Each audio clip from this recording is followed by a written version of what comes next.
1, 2, 1, 2, 3. Okay.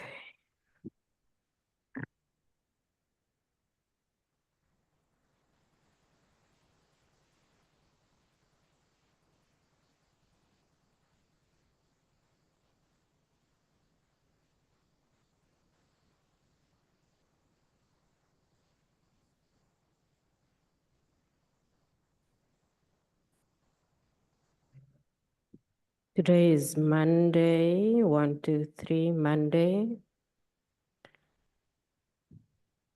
Monday. How am I gonna hear this?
Okay, Braslago, are you blocking our shots or are you standing there, bro? I'll just say that I'll be blocking our shots.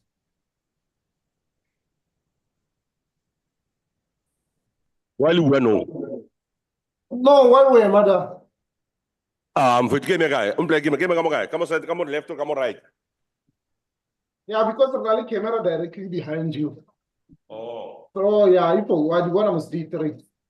Or I nesha dama mo koni mo sharp. Okay, sure, bro.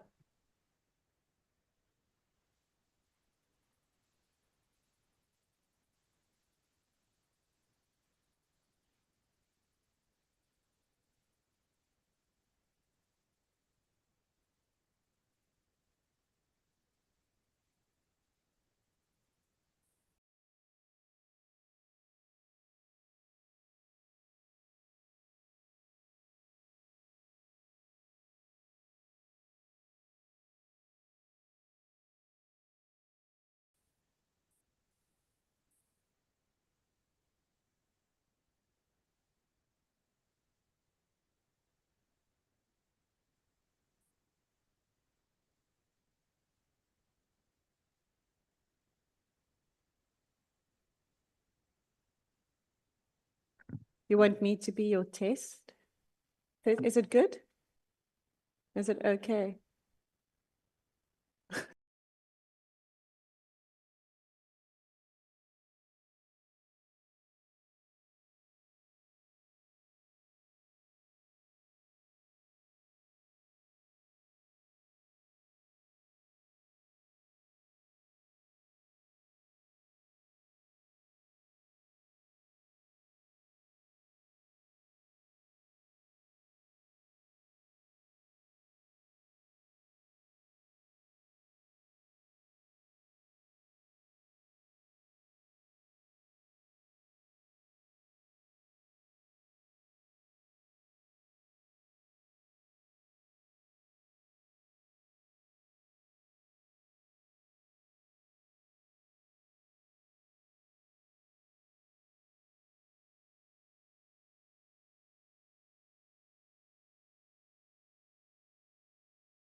Are we ready?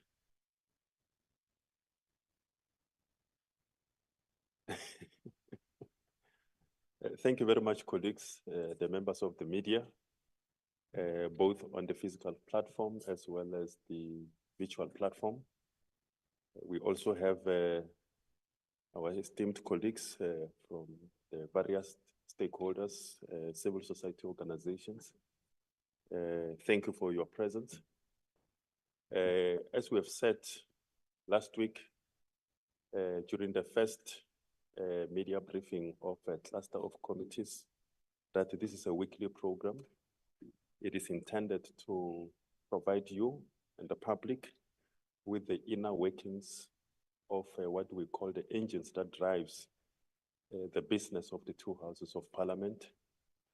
That is where real work of lawmaking, of oversight, of public participation is taking place. And it is very important, and it's part of the strategic shift during this seventh parliament to make sure that we are more open, we are more transparent, we are more communicative, we are more accountable to yourself as members of the media, as well as to the members of the public. So these are continuing, and we are thankful for partnering with us and being part of these important programs. For this week, you are getting to engage with the chairpersons from the cluster, from the economic cluster. The first one who will come will be the chairperson of the Portfolio Committee on Trade and Industry and Competition, Mr. Untitled Chapter, whose focus will be on accelerating transformation of the economy, promoting inclusive economic growth, and strengthening oversight on National Lotteries Commission. And then will be followed by the chairperson of the Portfolio Committee on Transport, Mr.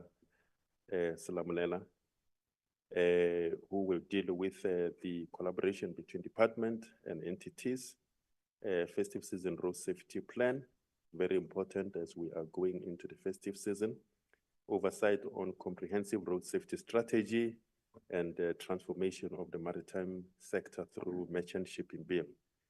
And then will be followed by the chairperson of the Portfolio Committee on Agriculture, Mr. Nabule, who will deal with the promotion of promoted implementation of the agriculture and agro-processing master plan, the sugar master plan, and the poultry master plan. And I see that there is representatives of the sugar industry. And then there's oversight on farmer development, oversight on agricultural entities, and protecting children against unsafe food. Very important because we are in the middle of the 16 days of activism against abuse of women and children, and the issue of contamination of food is a very important one to be dealt with. And then finally, Mr. Mikateko Matlauli, the chairperson of the Portfolio Committee on Minerals and Petroleum Resources, will deal with oversight on illegal mining, which is one of the important and critical matters that are unfolding at the moment. Translation of recommendations of the previous committee, as well as tightening oversight on entities. And thereafter, we will take questions. The chairpersons will take about 6 to 7 minutes of time. We are limiting that time because the most important thing for this kind of engagement is the actual Q&A, the engagement with your good self. Thank you very much. Chairperson Untitled Chapter.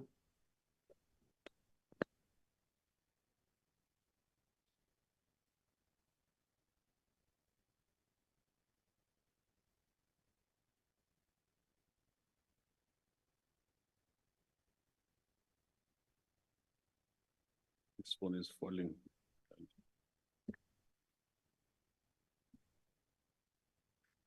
No, thank you very much, Program Director. Let me greet members of the media and the people of South Africa. We are grateful of this opportunity to come and present some of the work that we've been doing. The Portfolio Committee on Trade, Industry and Competition has had a robust engagement with the department and its entities on their performance as well as the program related to industrialization, inclusive growth and transformation.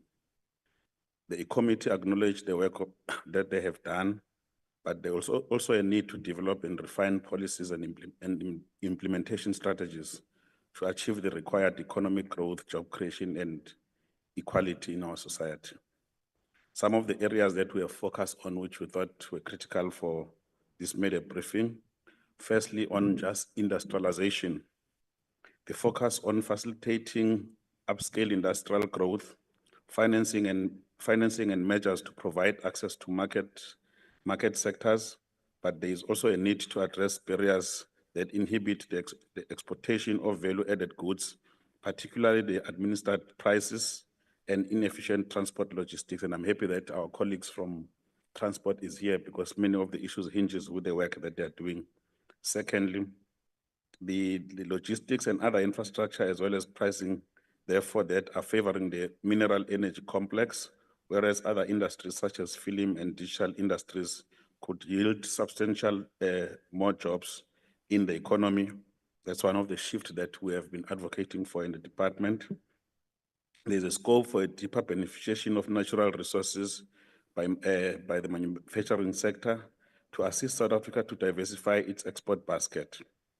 However, the success of this depends on the whole of government approach with macroeconomic and other policies actively supporting industrial policy, which I'm proud to say that the DTI is now at the helm of ensuring that there is an industrial policy for South Africa. And the effectiveness of intergovernmental relations embedded in the achievement of national objectives. The fifth area is the committee met with some of the startups which companies develop around technological advances that have possibilities of scaling up relatively in a short space of time. This emphasizes the need for investment in research, development, and innovation, as well as regulatory reforms that facilitate access to venture capital funding, intellectual property, and visas for highly skilled workers. On issues of transformation, a focus on transformation by addressing demographics of the ownership patterns and management and control of the means of production is one of the areas that we have been focusing on. Secondly, ensuring coordination for an effective industrialization and job creation to foster inclusive economic growth. Thirdly, to conduct a comprehensive review of and ramping up of special economic zone to contribute to this inclusive growth that we have been emphasizing. Ensuring that the state procurement as a tool for redistribution of wealth and inclusive economic transformation is prioritized and encourage the procurement of locally manufactured product. Sorry, Chairperson, can somebody, colleagues from the virtual platform, please mute their, or whoever is assisting us here, can you mute all of them, please, until we come to the questions. Thank you. Apologies, Chairperson. Thank you very much. We also have had an opportunity to look at the financial sector, especially the banking. One of the critical issues that we have raised, and we're hoping that in the next quarter, we then should be able to call some of the major banks in South Africa to appear before the committee. Our assessment after we met in the joint committee with the National Treasury is that, the consumption credit is easily available in South Africa, but credit for creating a business or productive funding is not available. But also the banks, they just make unilateral laws that do not make sense. And we also obviously have to hold them accountable, including some of the charges that they charge to individuals and institutions of government. So they will be appearing before us so that we can then have a conversation in terms of what are the areas that needs to be tightened so that we were able to make progress in this regard. On the green hydrogen, this is one of the options of the energy mix as part of the just energy transition. the need to balance South Africa's need, these transitions, and we need to ensure that we can find appropriate mix. And the just energy transition, obviously, we are saying it has to be just. Doesn't have to happen haphazardly at the cost to future generations in terms of the loans that we'll be taking as South Africans. Changes in the global trade, in the global trade trends as a result of climate change. There is a mounting pressure to move towards greener energy and greener production processes to maintain competitiveness. And we're saying that South Africa will move this route. However, we need to ensure that we do so understanding our own local environment, because we also have studied other countries that are pushing for the green and some of the things that they're doing. And so we don't want to leave provinces like Mpumalanga as ghost provinces in the main. So we need to ensure that we also invest in technologies so that even our coal, we have cleaner coals that are going to be used in our coal-powered fire station, as it were. The green hydrogen offers an opportunity to enter into this developing market and establish South Africa as a significant exporter of and innovator of the benefit from existing hydrogen resources. Electric vehicle production, major export markets for South Africa's automotive have moved to the use of electric vehicle to replace petrol and diesel engine vehicle. If South Africa does not adapt to this global trend, it will be locked out in this market and will lose competitiveness unless it finds alternative export market. We're saying that the AFCFTA could be a possible market for existing productive capacity of petrol and engine vehicles in the main. The transition we acknowledge the transition is expensive due to cost of investment in changing of the infrastructure, such as the filling stations, but may offer new local market and new job opportunities. And this, we had said to the department, we'll have to obviously study the contribution. As you know, that fuel and diesel in South Africa contribute about 3.2% of the GDP and employs about almost 300,000 people. So when these changes are taking place, there has to be economic value that is not going to displace our people in the main. The use of the opportunities offered to facilitate the transformation and local industry.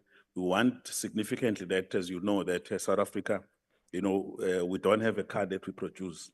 So if we're moving into the EVs, we have been talking to those who are doing research and development to say, even if you've got a scooter that is made in South Africa, it will be an achievement that one can record in this regard. And the last area I want to attend on is just on the entities, and with emphasis probably on one entity.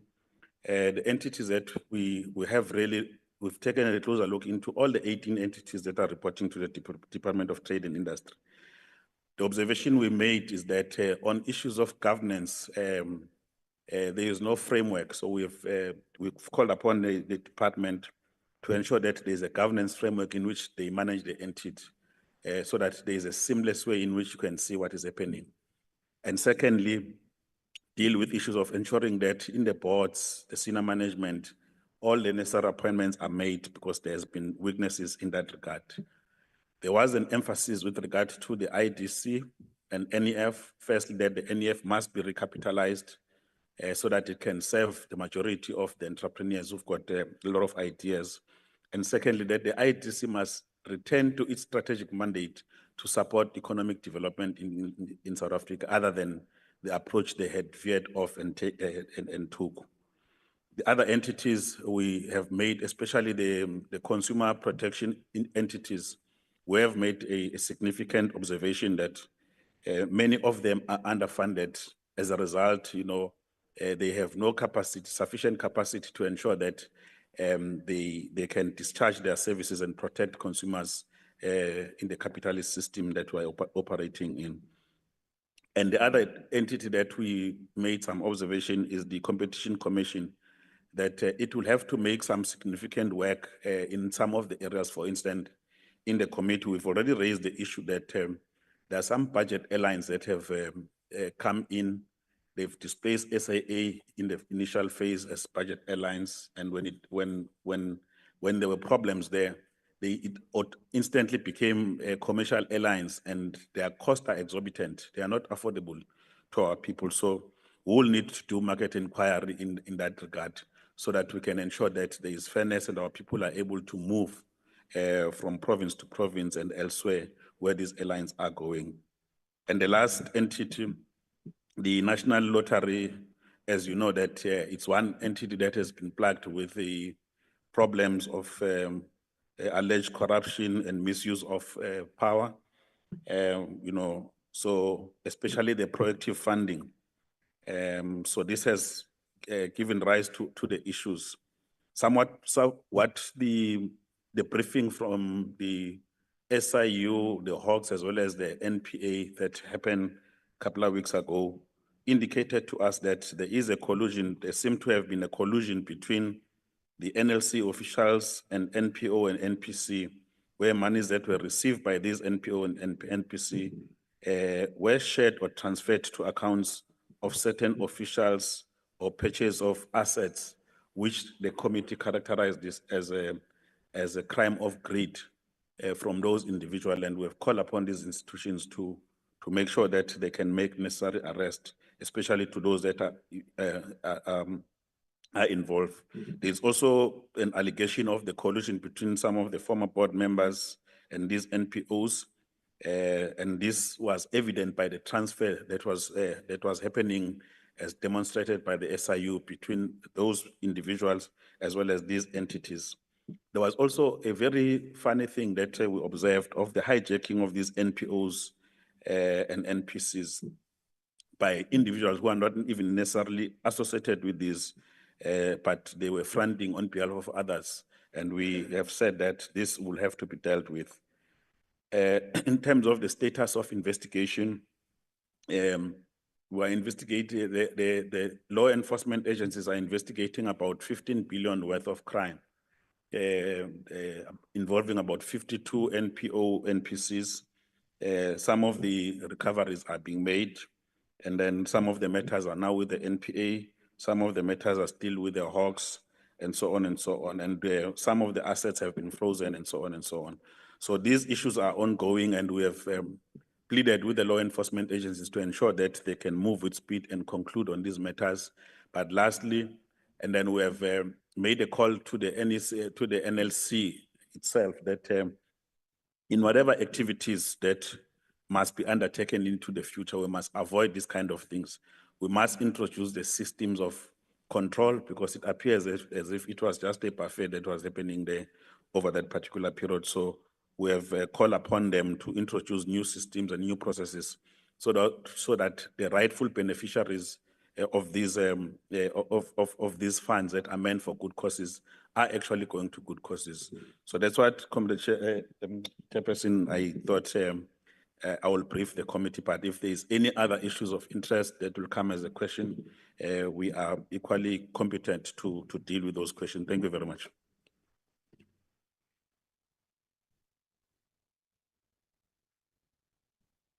Thank you very much, Honorable Chair. That indeed comprehensively touches on a wide range of issues and the work that is happening in the committee. Thank you very much. The next is the Chairperson of the Portfolio Committee on Transport, Mr. Selelo Selamuler.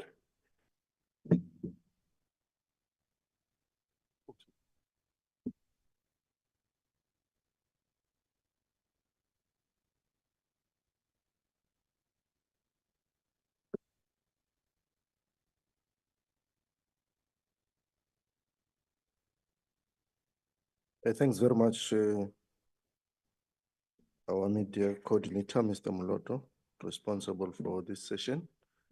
Allow me to take this opportunity also to greet my colleagues, the chairpersons of portfolio committees in the economic cluster, and also to greet members of the media, colleagues, friends, and people of South Africa. We take this opportunity first and foremost, Mr. Moloto, to appreciate the opportunity to come and brief the people of South Africa on the work that we've been doing since the beginning of our term as we draw to the end of the year.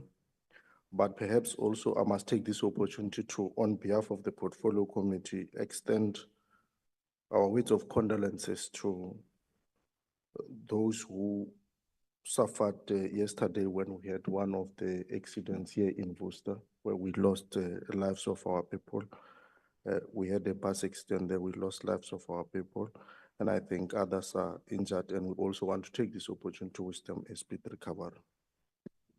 As we thank you for this opportunity, we want to indicate the following, that as you may be aware, the Portfolio Committee on Transport oversees the agency, various agencies, the department and various agencies in the road space. And in the road space, we have the South African National Road Agency Limited, the RTMC, RTIA, Cross Border Road Agency, Road Accident Fund, and the DLCA.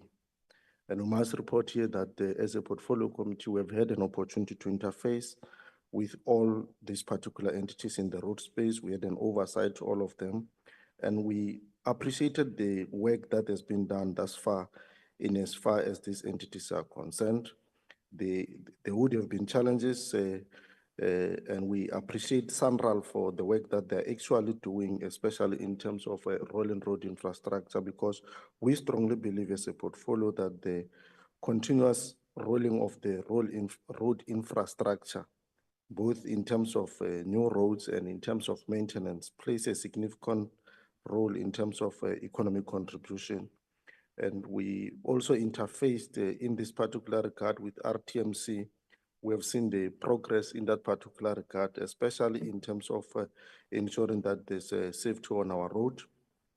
The obviously are challenges in the road space. As you may be aware, we had challenges in as far as the road accident fund is concerned.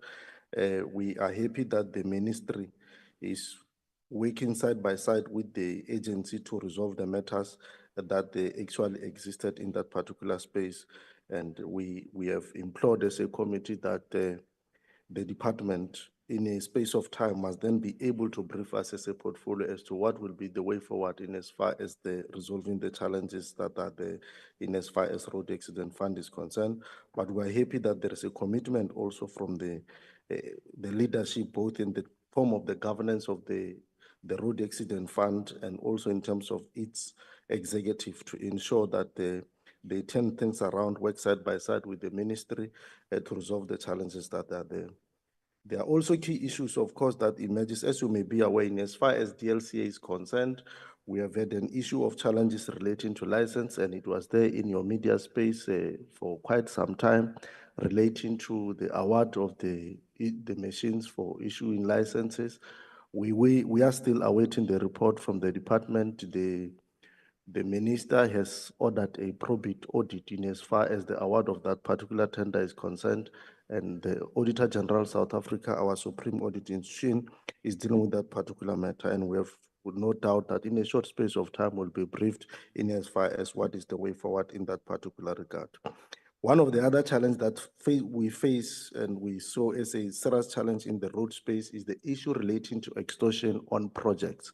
You will remember that and this is a serious issue, colleagues, because when the South African National Road Agency Limited rolls projects, and there's a new tendency of what we call extortionists who want compulsory 30% and so forth. But we are proud to report that the Minister of Police in the country has committed to us that they are working side by side with all law enforcement agencies to resolve that particular matter. And the agency has reported to us that there's a progress in terms of resolving some of those particular challenges. In the rail space, we had an opportunity also to interface with the Passenger Rail Association of South Africa. As you may be aware, it is one of the agencies in the road space which had a lot of challenges.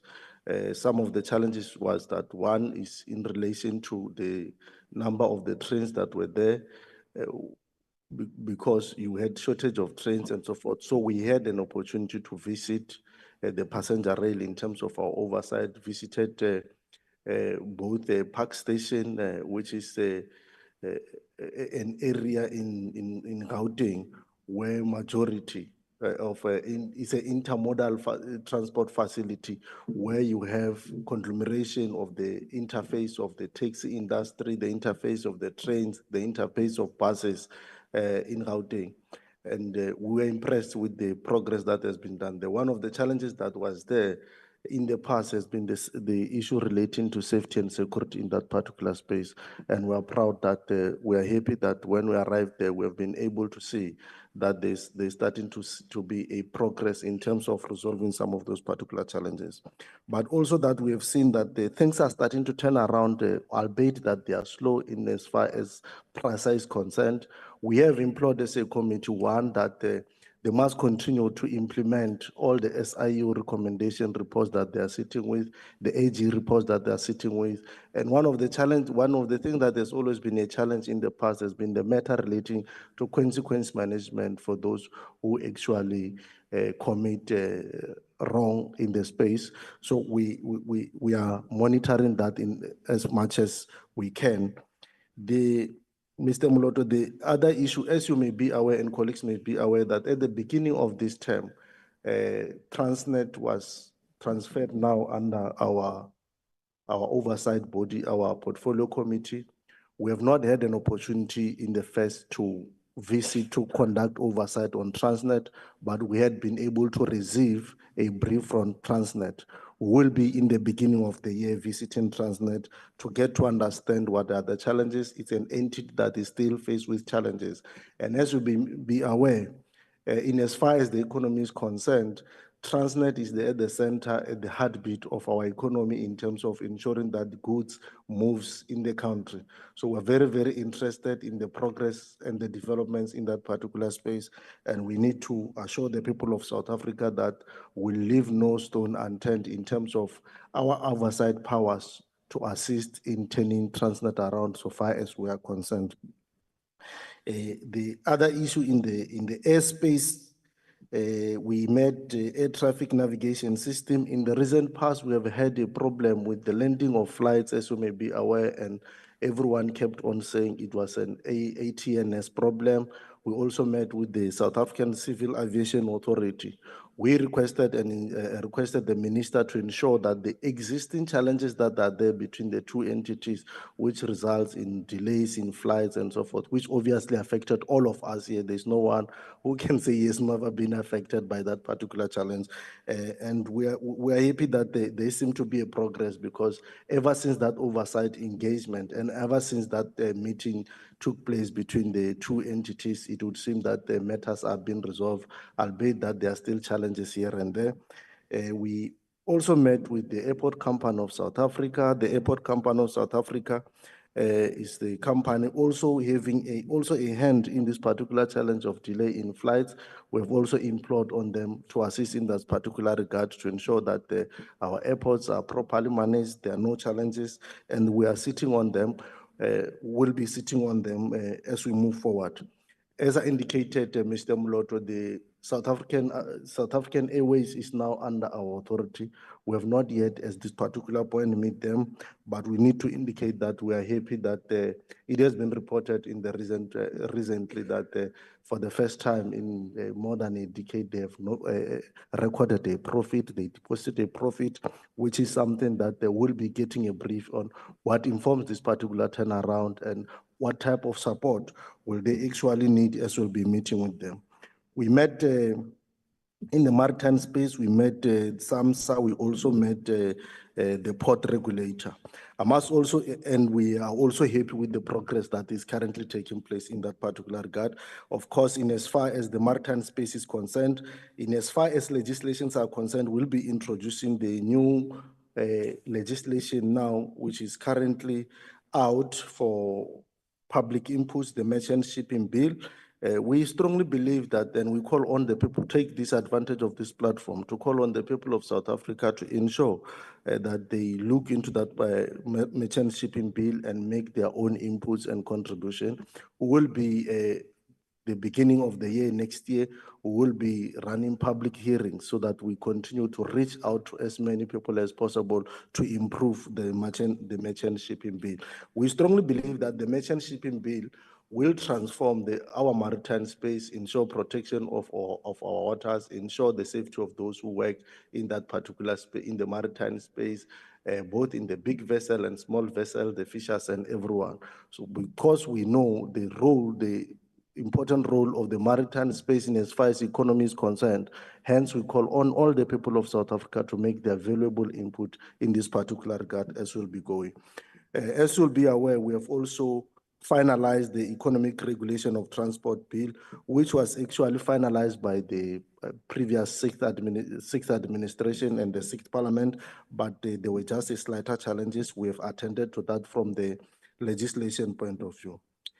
Key issues that we need to look into at this particular point is first is that we have received the festive road safety plan from the department last week, Tuesday. We have been briefed and we joined yesterday on the occasion of the launch of the festive season safety program by the ministry. We joined the campaign yesterday, a very successful campaign at Carousel, Gauteng province in Amanskral.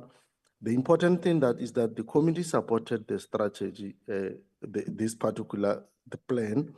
One, because we felt that for the first time, the department presented a comprehensive strategy. Why we are saying that? Because one, they committed that they'll be pulling all their resources. They are going to introduce the 24-hour service on our roads for the whole festive. So visibility of law enforcement will be 24 hours. Secondly is that it is for the first time we see a strategy where all partners, the Automobile Association of South Africa, Santago, National Taxi Association, all law enforcement entities coming together under one roof to say, we need to move towards zero death on our road. And I think that was quite impressive for us. We support that and we will be, as a portfolio, doing continuous oversight, side by side over this particular festive season to ensure. We have taken opportunity yesterday to call on all our law enforcement agencies in support of the ministry to toughen up, arrest transgressors, and ensure that we go to a no cold drink festive. No cold drink festive on our road in as far as the law enforcement is concerned. I think it's a very important issue for us, but we have also called on the people of South Africa, and we still use this particular platform. First, to all of you, our colleagues in the media space, members of parliament, all the people of South Africa, and all of you present here, that road safety is all our concern. We need to, all of us, put our hands on deck to communicate the message of road safety in this country, because we can't afford to lose even if it's one life. So we all have to put our hands on deck. The issue of warning other drivers who are transgressing, flaking lights for them that their traffic's ahead, it must stop with us to actually condemn that. We must be, all of us, the agents and advocate of safety on our roads. So we call also on the people of South Africa to heed the call to support this particular initiative. We assist with the issues of extortions. I've touched on them as one of the current issues that exist. We are happy that the Minister of Police is dealing with that. The taxi industry will be, one is that we are happy. There are issues in the taxi industry. Would have received the brief from the ministry in as far as recapitalization is concerned. Some of the challenges that are emerged from the taxi recapitalization program is that the amount that's available for people to bring their taxis for recap does not mitigate the amount that is required to get new taxis, and therefore it's becoming very expensive. That's why we have low intake of this particular intervention. The ministry briefed us on the new program that they'll be engaging in. We will be meeting over this particular period. We are looking in an opportunity to meet with the taxi industry because we strongly believe that we have to work side by side with them and we need to hear them. They requested a meeting with us. They want to raise certain challenges that relate to them, including the bus operators. We will be meeting with them and interfacing with them with the opportunity arising as soon as it can be possible. We need to assure the people of South Africa that we will continue to support the taxi industry because one, we think the taxi industry plays an important role in the economy of our country. It's a very important contributor to in the economy space, but also that it's play a very important role for safety of our people on the road. So it is going to be important as representatives of the people to interface and hear them out when they have challenges. Lastly, we wish a Merry Christmas, a safer festive to all of you here and to the people of South Africa. And we want to say, let's arrive alive. Let's continue to be the ambassadors of good behavior on our roads. Thanks very much, Mr. Block. Thank you very much, Chairperson Slamlela. I think all of us, when we were talking about the no cold drink festive season, no cold drink festive season or no Coke festive season, everyone I saw is agreeing with you, nodding. So that is well supported. Thank you very much for that comprehensive presentation on the work of the committee. The next chairperson is the chairperson of the Portfolio Committee of Agriculture, Me Dinapule. Thank you very much, ma'am.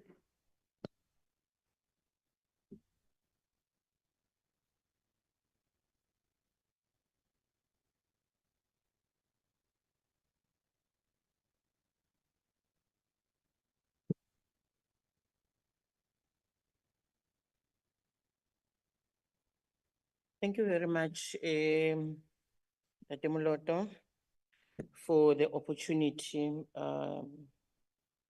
that we've been afforded this morning. I would like to greet everyone else who's here and also the people of South Africa who are watching the briefing. Chairperson of the session, the brief by the Committee of Agriculture starts from the legacy report. The legacy report, which was the genesis of the current committee. We started there and the report indicated the existence of a master plan or master plans, which are agriculture and agro-processing master plan, sugar master plan, and the poultry master plan. The committee then invited the Department of Trade and Industry to come and brief us on the status and implementation of the plans that are expected to play a key role in the growth and transformation of the agricultural sector. Because these plans were managed at the Department of Trade and Industry and Competition. As a recommendation after that, we then agreed that we're going to request the Portfolio Committee on Trade, Industry and Competition to meet with us to discuss further issues that came out of that. The committee also engaged the Department of Trade, Industry and Competition to ensure the acceleration of the implementation of these plans. On food security and food safety. While food security and food safety are interdepartmental matters, which includes other departments like your health and others, the committee is disturbed by the loss of children's lives as a result of poisoning linked to the pesticides that contaminated food products bought from the spaza shops. The committee has welcomed a report from the Minister of Agriculture regarding investigations by the department on the source and distribution of the pesticides that are banned in the country and have restricted use also here in the country. While the minister assured the committee that it is likely that the pesticides did not originate from the local manufacturers, but across the border, as some are not banned or restricted in other countries. The committee requested updates from the minister and the department to continue to engage the committee on the investigations and regulation of pesticide use in the country.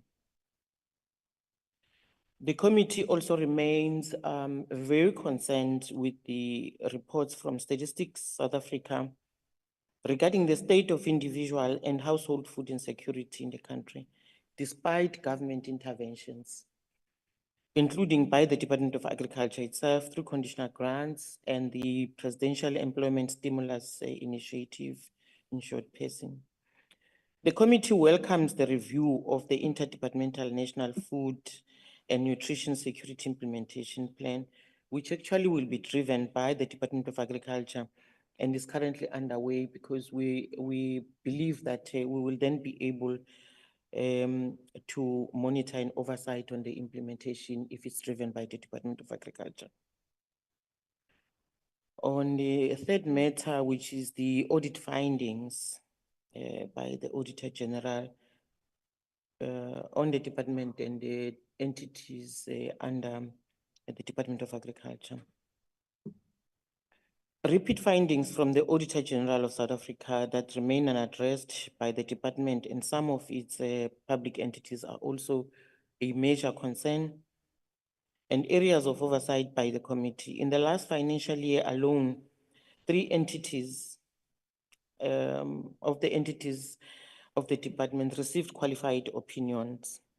And even in cases where there were unqualified audit opinions, these are accompanied by several repeat findings that remain unaddressed.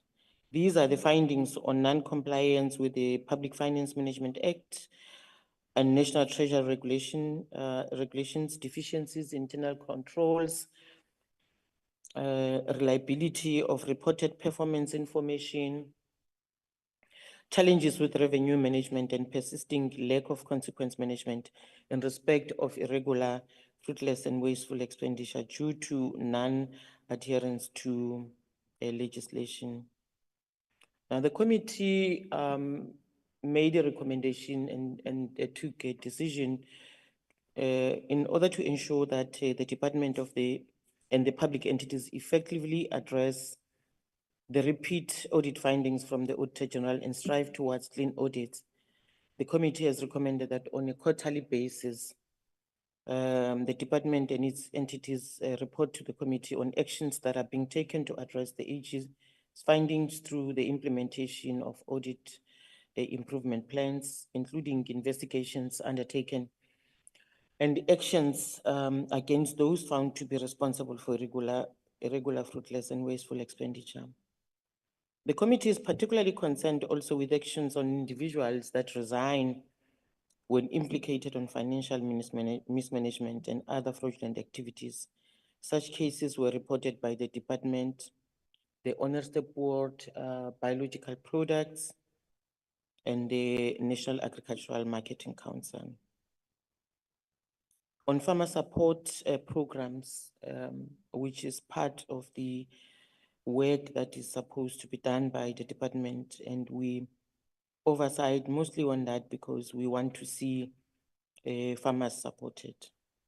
The committee also received a briefing from the department on progress and the implementation of the farmer development and support programs, including the streamlining of the support programs through the recently approved national policy on comprehensive producer development support. And as part of farmer development and support, the committee further engaged the department, the Land Bank, and the Industrial Development Corporation regarding progress on the implementation of the blended finance scheme that was developed to drive sector transformation and commercialization of the black producers.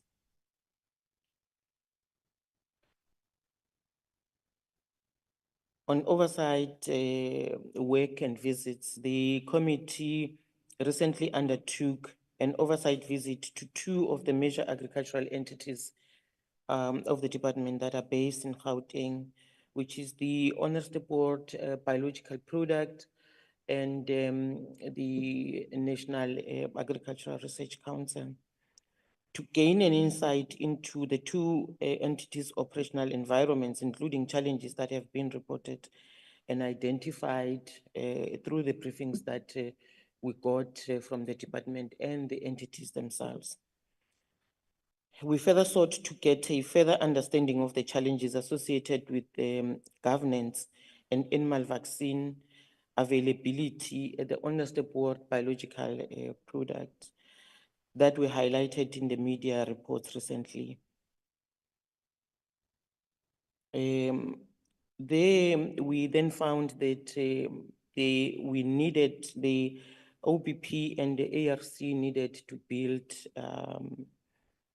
facilities that are going to be assisting themselves and the country in terms of, vaccine production.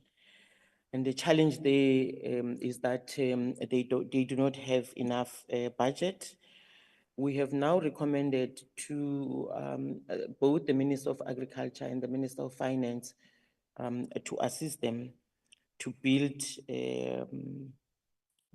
to give them money or finances that are enough to be able to build the GMPs. The ARC is supposed to build a facility that is going to help them to produce the foot and mouth disease vaccines, which we do not produce now since the facility that they have is very old. And we buy these vaccines, the foot and mouth disease from Botswana, and it's not enough for the country. And we want to avoid disasters on animal health. And the OBP also in their facility, they lack finances to build the new facility, which will have the freeze dryers that are able to help them to produce and save and keep safe and the vaccines that they produce. They now are using a very small freeze dryer. The two big freeze dryers that were supposed to be helping them have aged. They have gone beyond the 40 years. And now the only one that's working is one. However, they have now been able to purchase one that we were told in the brief that they were going that was going to be delivered in January 2025. On legislation, we engaged the department because there are two pieces of legislations that were stopped towards the end of the 6th Parliament. And those are Animal Welfare Bill that is expected to replace an old legislation, and the status of the marketing of agricultural products and the perishable products export control amendment bills that have been under development since the 6th Parliament. When we had that briefing, the challenge that we picked up was that the two bills have been on the table for the past 8 years, and they have not been able to finish them or to bring them back to Parliament. I want to indicate that these bills, especially the one on animal welfare bill, has raised an interest from the community, and some of the committee members came to attend the portfolio committee meeting, and they actually have commented and gave us an insight on what they would want and information that they would want to be included in the bill. So they contributed on a paper. The committee was also concerned by the fact that the department has said the delays also are due to the fact that they lacked proper expertise, and they are trying to get people who were supposed to be helping them. So what we did as a committee, we recommended that the department should consider exploring expertise in academic institutions in the development of these legislations, while advocating for additional funding and ensuring proper consultation before the legislation is finalized and introduced in Parliament. And in this regard, it should provide progress updates on the development and consultation process to the committee. So as I conclude, I want to say that during these 16 days of activism against gender-based violence, we want to call upon the country and everyone else to make sure that women in agriculture in particular are protected, both workers and women who are farmers. And in the country at large, all women should be protected 365 days a year, and not only during this time of the 16 days of activism. Thank you very much, Chair.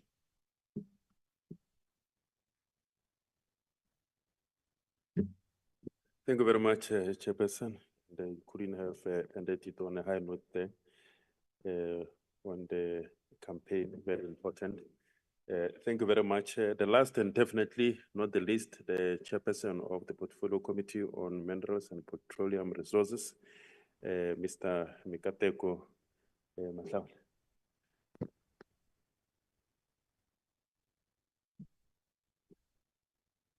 No, thank you very much, Mr. Mutapo. And greetings to the members of the media. And greetings to my fellow South Africans at home.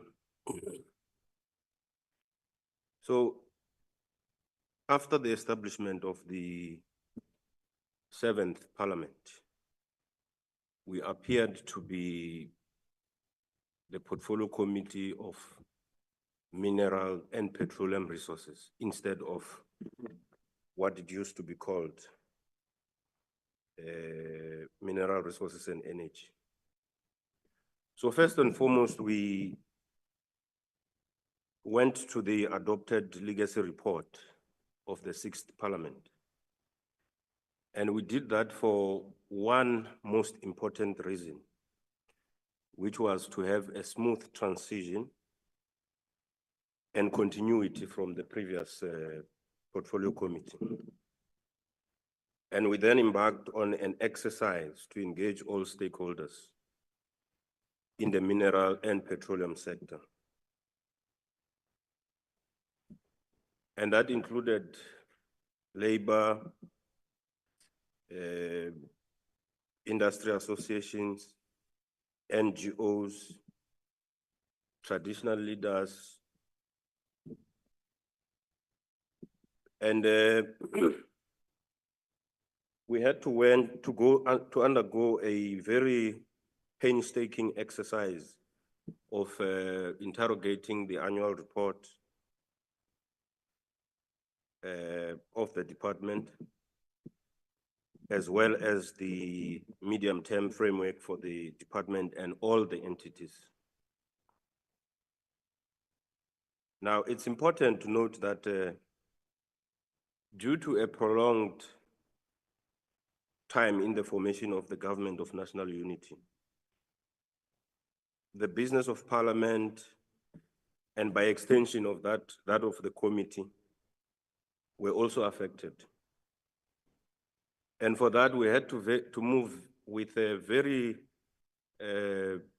speed in how we do our work. We also even worked beyond hours, after hours, to cover the lost ground during that period. And we had to quickly piggyback on the recommendations of the legacy report to draft an oversight program, which we went to the Northwest and Gauteng between the 7th and the 12th of September.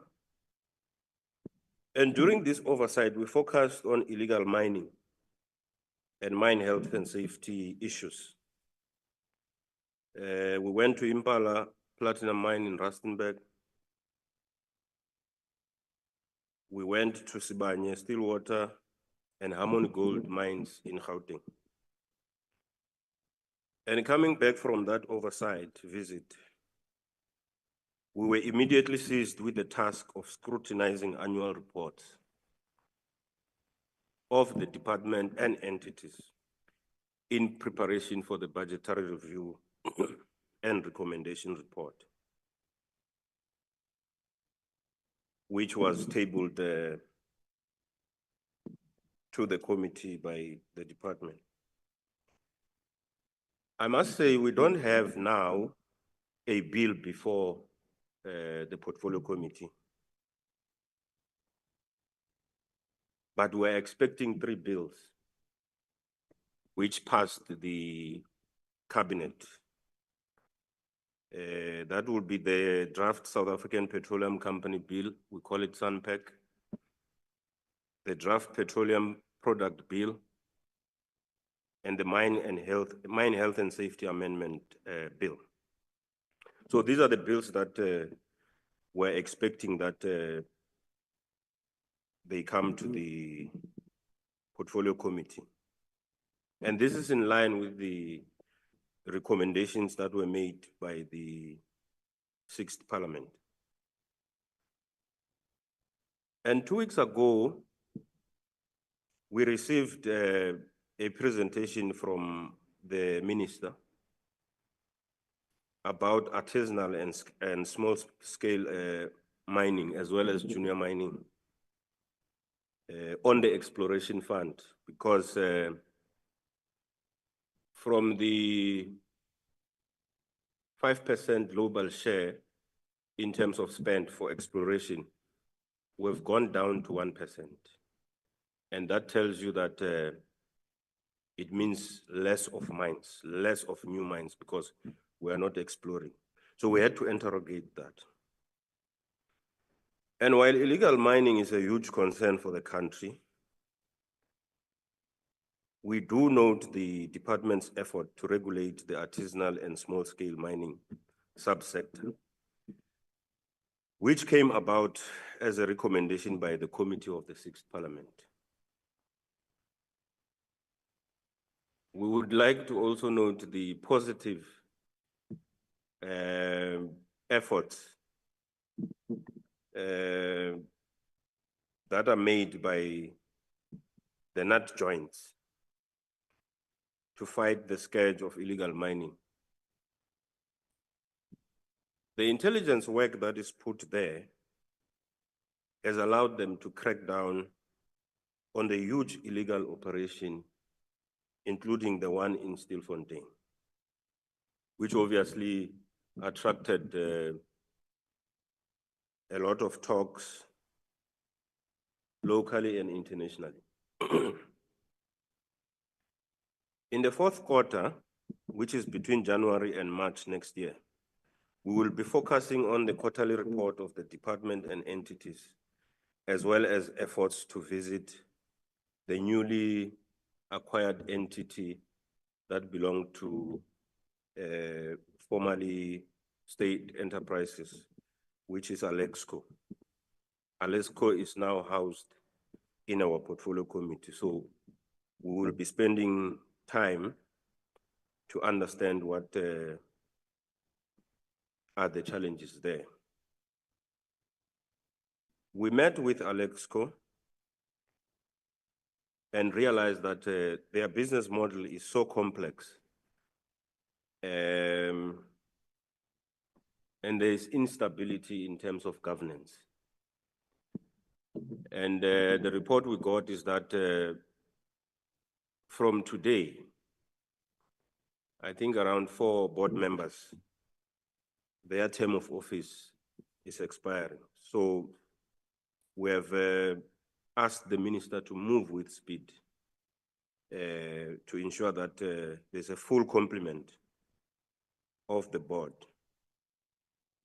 We want him to fill the vacancies so that the board can meet its quorum and meet regularly. I'll be very happy to take questions, and I know most of the questions are going to be about illegal mining.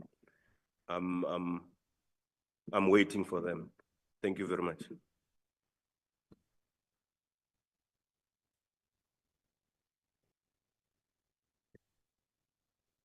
Thank you very much, Honorable Chair, and all the 4 chairpersons. for doing your best. I know that there is a lot of work that has been before committees since the beginning of the 7th Parliament.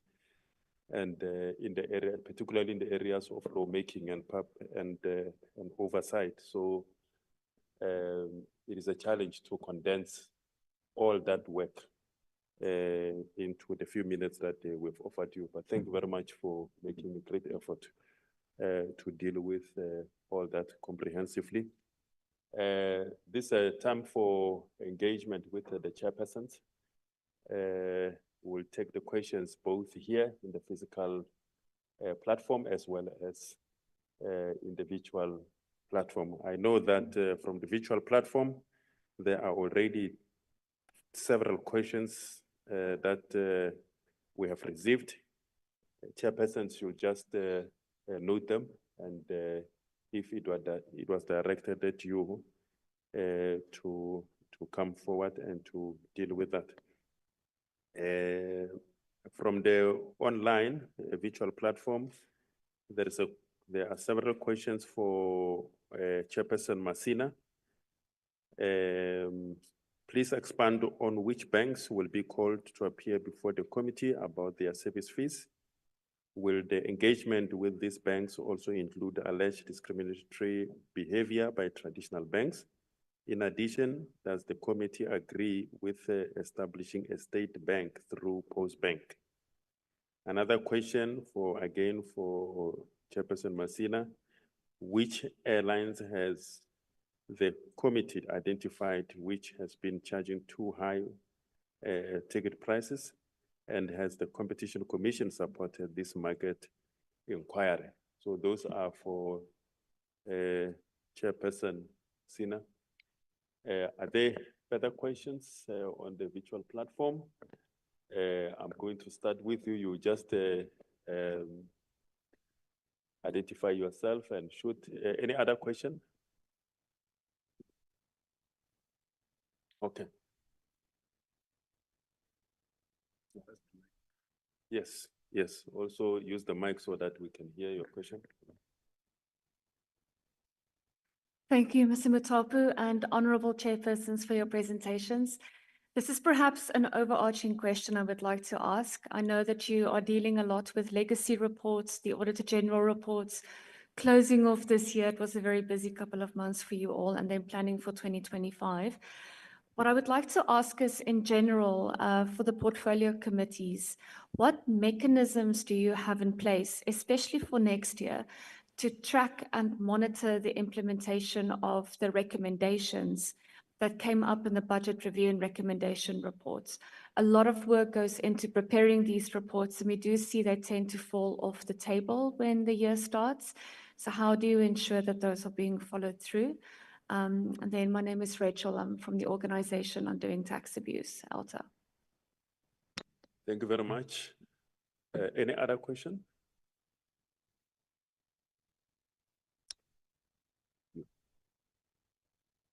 No, for all the chairpersons. For all the chairpersons.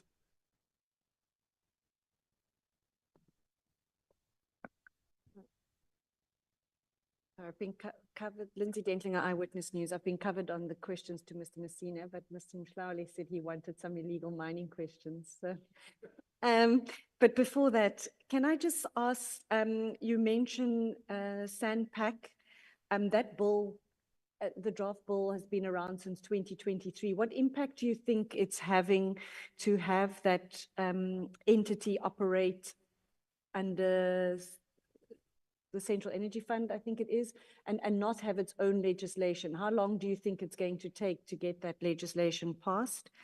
And then on illegal mining, this similar question, you're saying you are waiting for legislation to also to regulate artisanal mining.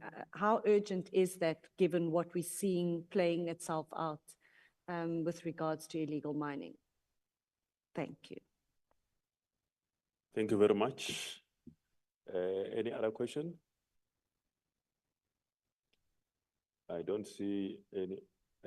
Are you telling me? I don't see any other question. You can answer.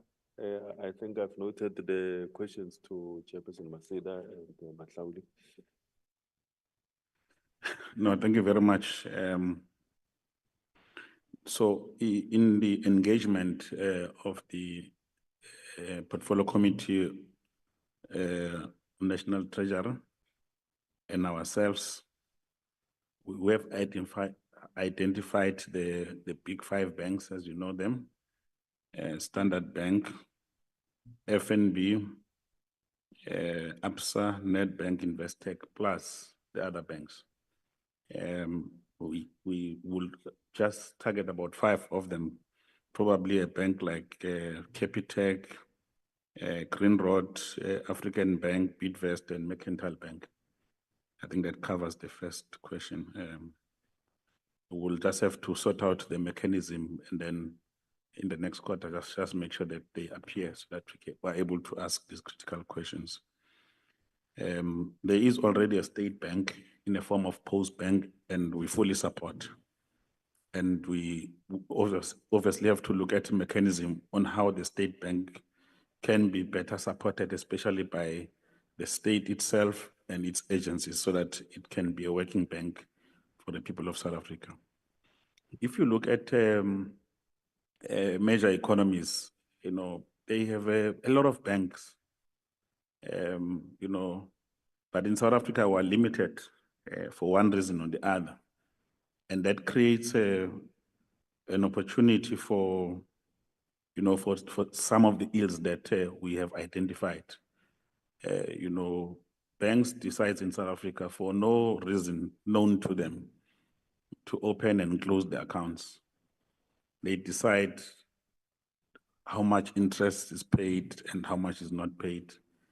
They decide who gets credit, who doesn't get credit without explanation. So we really will have to find a mechanism in which we can find each other on how best we can move South Africa forward, because the cooperation of the financial sector is important if we're to grow the economy of South Africa. The second question, which airlines, for instance, you will know that FlySafair, Lyft, Chem Air or Shem Air, whatever you call it, they came in, or they were introduced as budget airlines like Mango and the other ones who disappeared. But these ones are still there. They all came in as budget airlines. And then the Airlink has been operating for almost over 30 years as a regional airline.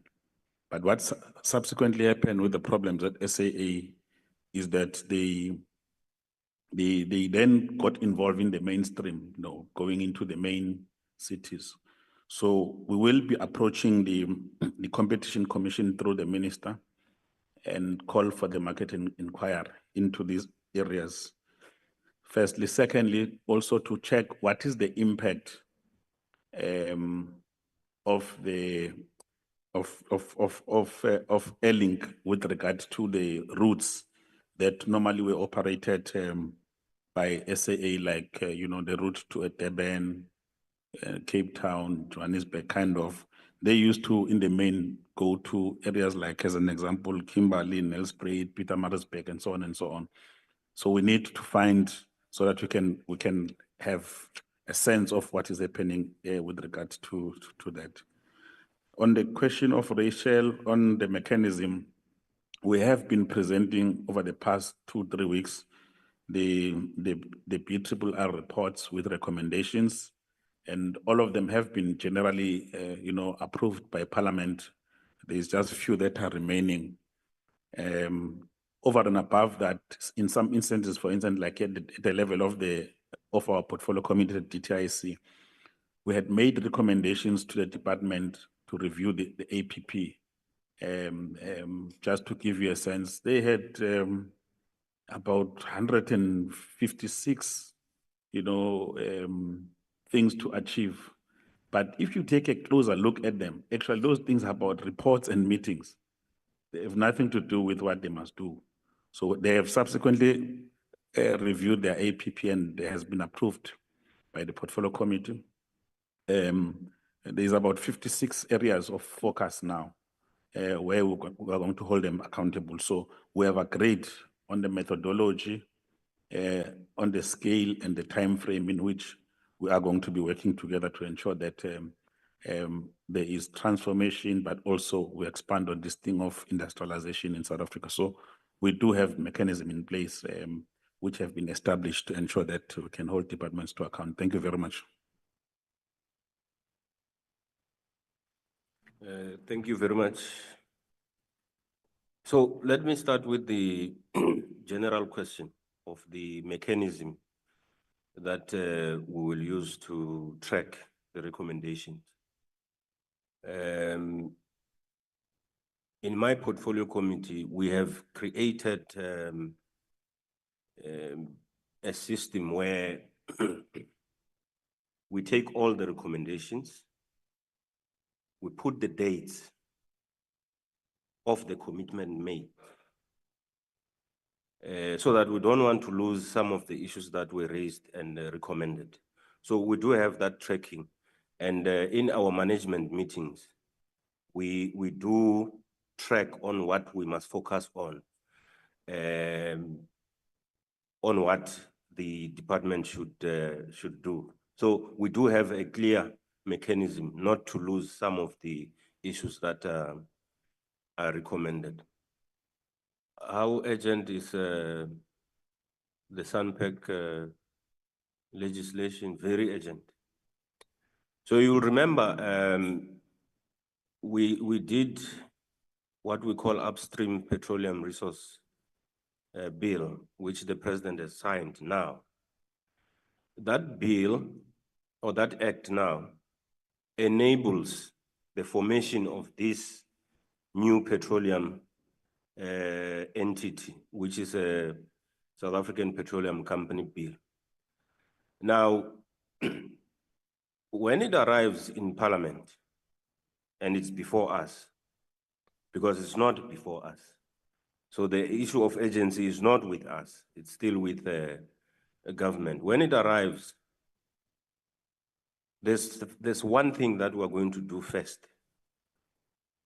We're going to look for a legal opinion on whether we must run again the public hearings, because most of the issues that are raised in this bill emanate from the upstream petroleum resource bill, which is enabling the formation of this new company. So it's very urgent.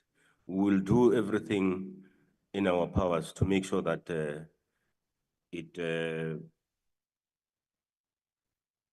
gets dealt with here in Parliament. There is a policy that guides artisanal and small-scale mining. We don't think, however, because it's not a legislation, it's a policy, we don't think it has teeth. It enables the government to assist small-scale and artisanal mining. So it's very urgent. And that's why we are making submissions on the MPRDA, the review of the MPRDA,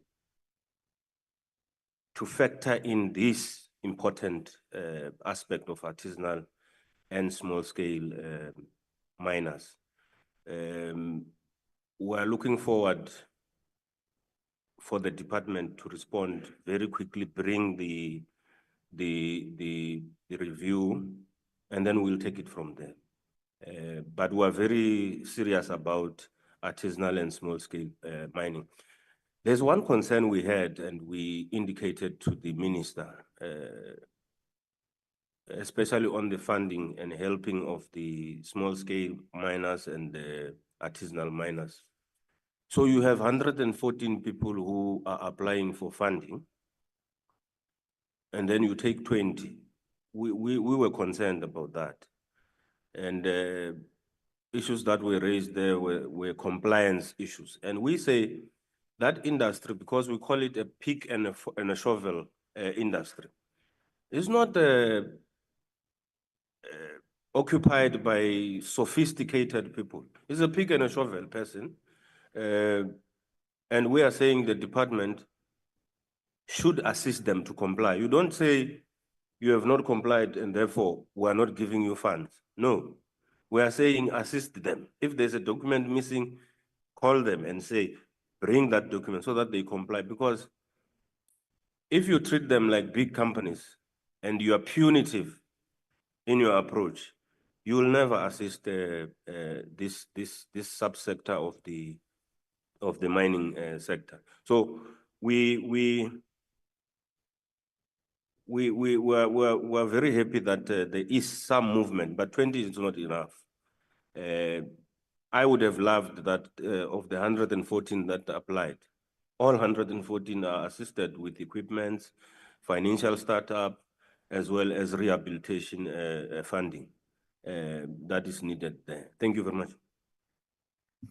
So, sorry, just one thing that I forgot mentioning before we move to the next chairperson. The International Air Service Council already has a finding about one of the airlines, the FlySafair, which has been made public.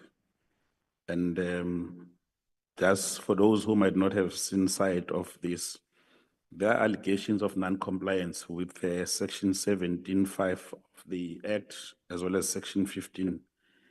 Section 15 deals with shareholding. It says that foreign companies in the airline can hold about 25%. In the case of FlySafair, it's 74.86%, which is outside of the regulation. We have agreed with the chairperson here that Silamlela, that we want to have to call this entity to formally brief Parliament with this and the implications, so that we are able then to take up these issues.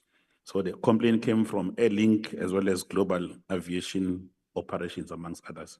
So these are the things that are happening in the industry, and there are some attempts to block reports like this to come out to the public. That's why we feel that it's important that as Parliament, we play our oversight role to ensure that there's accountability and there's a rule of law in the country. I just wanted to add that aspect. Thank you.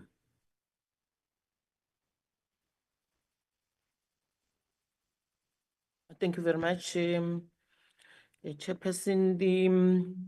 The question from Rachel across the chairpersons here on agriculture, PC, we track immediately when we got the legacy report. We then highlighted the issues that needed to be taken forward, issues that were supposed to be implemented by the department. We highlighted them and we isolated them, and every time they come on a weekly basis, we give them indications of the issues that we want them to respond.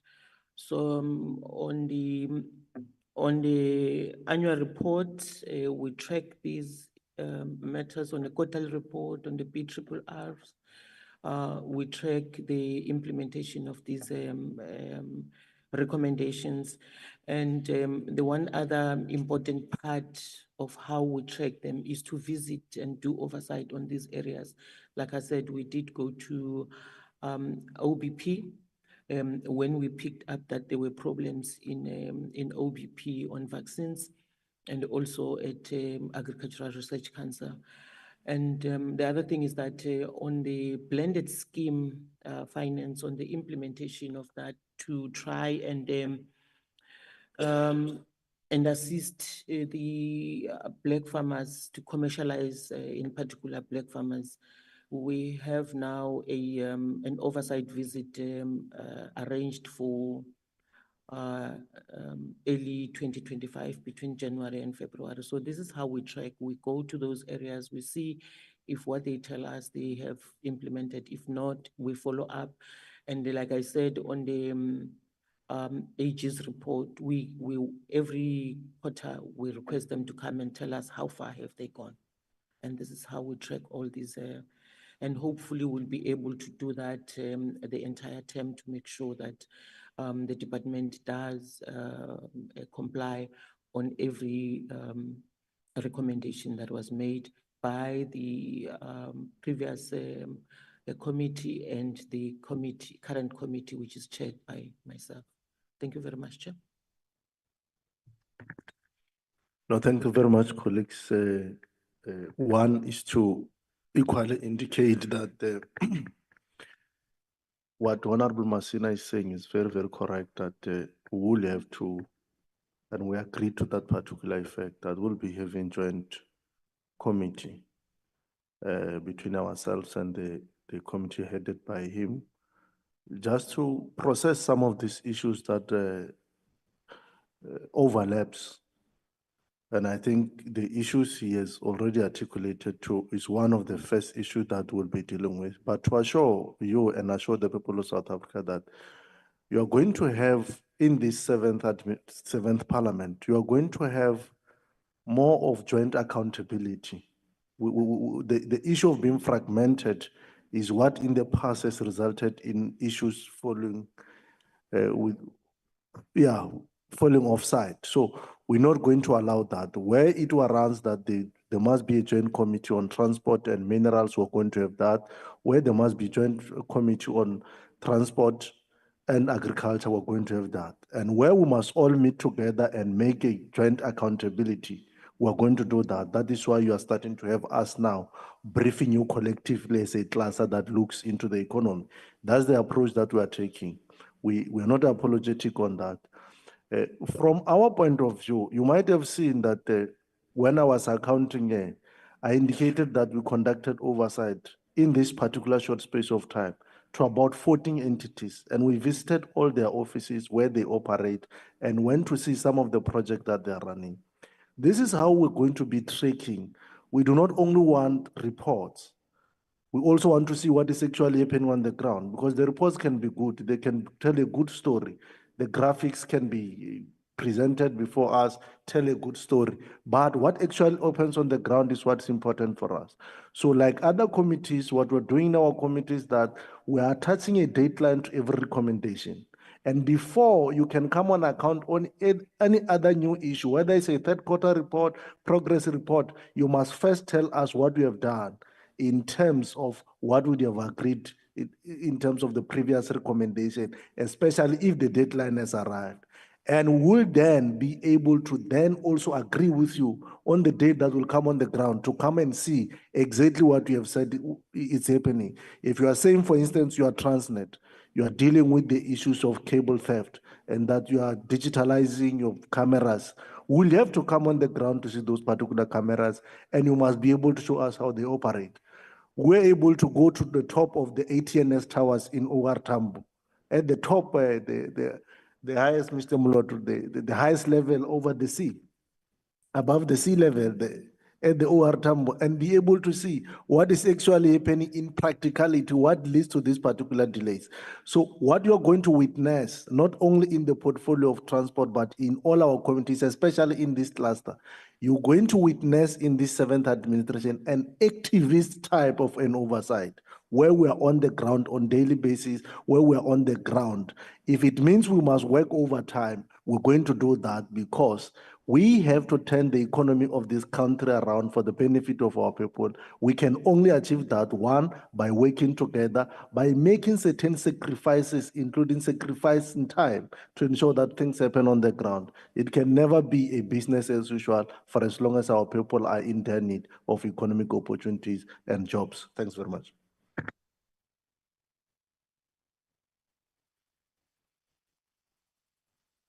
I suspect that there will be no further question. But, oh, okay. You will introduce yourself. And then Lindsay again, second bite. Thank you, Moloto. It's not a question. I hope it's going to be a compendious input. I won't be long. I'm Cedric Mboisa. I'm from South African Sugar Association. We represent the sugar industry in South Africa, both sugar cane farmers. There are 25,000 registered cane farmers in Mpumalanga, operating in Mpumalanga and KwaZulu-Natal. And then in terms of the milling sector, we've got 6 milling companies who have 12 sugar factories or sugar mills, 10 in KZN, 2 in Mpumalanga. Basically, I wish to welcome the continuity that we're witnessing with Chairperson Bule and Chairperson Masina in terms of taking the issue of the master plan seriously. As you will recall, this emanates from the from the previous administration. You'll recall in 2019, when the President Cyril Ramaphosa, stated in his State of the Nation address that there would be master plans introduced in order to make sure that some industries recover. As a result of the master plan, we have somehow been on a recovery mode because prior to the installation of the master plan, we faced an existential crisis, which was precipitated by serious challenges such as sugar tax, incursion of sugar imports from Brazil and so forth. The master plan, phase 1, has been completed, and then we have reached key targets such as the optimization of the local market. When we speak of the local market, we refer to SACRU because the SACRU region, that would be Botswana, Lesotho, Namibia, South Africa, and Eswatini. We have been able to increase our sales, and other apex priority was the issue of coming up with clearly diversified solutions. As a result of the master plan process, which was undertaken in task team number 6, we've been able to identify at least 10 product diversification opportunities, which include your sustainable aviation fuel, which will be great for the decarbonization process. Your polylactic acid, which is a plastic, which is more biodegradable and recyclable. You've got your bioethanol and your biopolyethylene, as well as cogeneration. In each and every sugar mill, we produce our own electricity. We don't rely on any external provider. Therefore, if load shedding was still continuing, we could be able to export some electricity to the grid, but that is dependent on the issue of the attractive tariff. So we are currently finalizing the modalities around the issue of phase 2 of the master plan because it goes on until 2030. So all in all, we are grateful that critical institutions such as Parliament, as the executive, are taking the issue of our sugarcane farmers seriously because as an industry, we employ 65,000 people, 270,000 indirectly, at least 1 million people are dependent on the activities of our sugarcane farmers as well as our milling companies. Thank you. Thank you very much. Daisy? To Mrs. Pule, please. You spoke about receiving a report from the Agriculture Minister with regard to the pesticides. Are you satisfied with those explanations? There's been a lot of rebuttal since then about whether it is really in fact true that the pesticides do not originate in South Africa, and there are lobby groups which say that it's simply not true. And then secondly, with it going into school holidays, are you satisfied with measures put in place to try to curb recurring events? I mean, there'll be lots of children out and about, frequenting shops, etc. Are you satisfied that the measures that have been put in place won't give rise to more such incidents occurring? Thank you, ma'am. Thank you very much. Any other question? I think this will be the last round, if we agree. I was surprised that the sugar industry did not complain about boycotting cold drink for the festive season. Chairperson. Thank you very much, ma'am. When we received the report from the minister, first I must say that we should remember that it's an inter-ministerial committee or interdepartmental committee that deals with this matter of children, ingesting food that is contaminated. The part that we dealt with ourselves in the portfolio committee was to check with the minister either the implication that would be there because agriculture uses pesticides, and we asked if there's any way where we could be found wanting as a Department of Agriculture and the Portfolio Committee on Agriculture. What we picked up is that there are companies that are producing pesticides in South Africa, but the chemical apparently that was found in one of the food that was tested that was contaminated, we found that it's a pesticide that is no longer allowed in the country to be produced, and the companies that it was, I think it was banned around 2016. So the investigations that the minister undertook with the department apparently came to a point where they were partially satisfied that it must not, it's not coming from internally in the country. It may be coming from outside borders, because apparently in other countries, these pesticides are not banned. However, we were not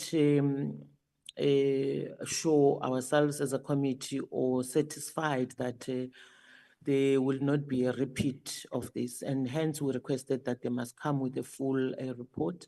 We're meeting them tomorrow, the department. Hopefully tomorrow they'll be able to tell us the findings, the latest findings out of what they would have you know, investigated as a department.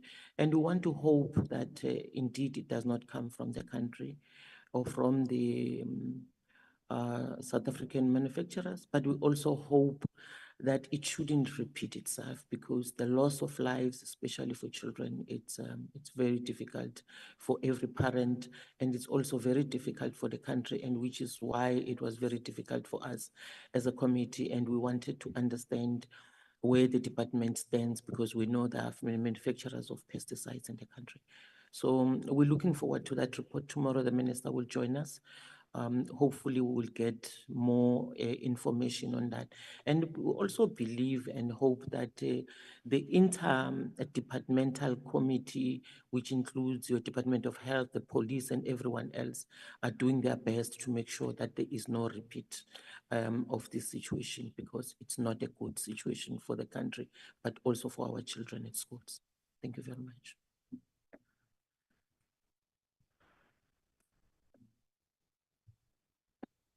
Honorable Chairpersons of the Economic Cluster, thank you very much for your availability to engage this week with the members of the media and the stakeholders. It's really appreciated. Thank you very much, Chairperson Masina, Chairperson Salamulela, Chairperson Pule, Chairperson Mahlaule. Thank you very much. It's really appreciated. Thank you very much to the members of the media for your attendance once again. Thank you very much to our esteemed stakeholders. Thank you very much for your presence. As we will know, we said that these are weekly briefings. However, this week is the week that the National Assembly is rising. It's the last week of the year before the House rises for leave and constituency work. Next week, the National Council of Provinces tend to rise also for leave and constituency work. So we will let you know if we are able to do a final one before the two houses rise. But thank you very much. Otherwise, if we are unable to, we will resume again with these briefings in January 2025. Thank you very much. The lunch is served just around the corner. So please don't leave before you get something. Thank you very much. The briefing is adjourned.